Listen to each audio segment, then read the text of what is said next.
I'll talk to Brad real quick. Brad, I've been talking about last week, obviously, people having that HVAC man or woman come out. Hopefully people have done that because I'm sure they're going to be inundated with calls next week. Yeah, next week's not the time to call. They're going to be swamped because a lot of systems will fail or won't be working correctly, and they'll be overrun with calls. So you take it easy. Your unit's working hard. It's keeping your house cool, so make sure you're taking care of it. We've got a beautiful view in downtown Monroe from our Mr. Sparky camera network. It is a beautiful day. In fact, this is the best day, really, of the next 10 days. It's the summer solstice tonight. Coming up at 10:42, the sun's rays will be directly hitting the Tropic of Cancer. Obviously, it'll be dark here by that time, but the sun's rays will be hitting their other sides of the world. You could see the longest daylight is today and tomorrow, roughly around 14 hours and 32 minutes and 1 second of daylight today and tomorrow. But it's not the latest sunset of the season. In fact, that doesn't happen for another week or so, around 8:42 p.m. That'll happen on the 28th and 29th. It's not even our earliest sunrise either. It's just the biggest gap between the sunrise and sunset right now. These actually still shift a little bit.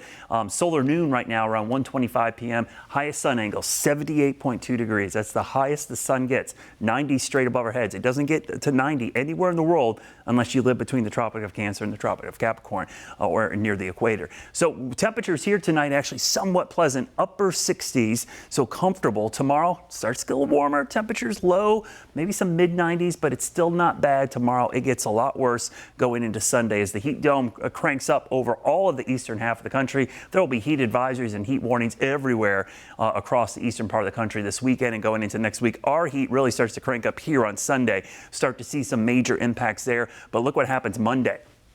Most of the area in the major area. By Tuesday, we start to see the extreme. That's going to push us probably to excessive heat warning criteria in some spots, certainly heat advisories for everybody else. So just a heads up, plan ahead. If you have outdoor activities, camps, working out outside, you might want to change the schedule a little bit here. More breaks or do it in the morning or evenings if you can. You can still get stuff done. You just got to plan differently and approach this a lot differently as we get into this heat next week. Those heat indices well above 100 degrees. Now, we could actually touch 100 next week, but 100 degrees is not a common thing here in Charlotte. I think people think we get there a lot more than we do. Last year we did right around the 4th of July. It was actually July 5th. We did it back in 2022.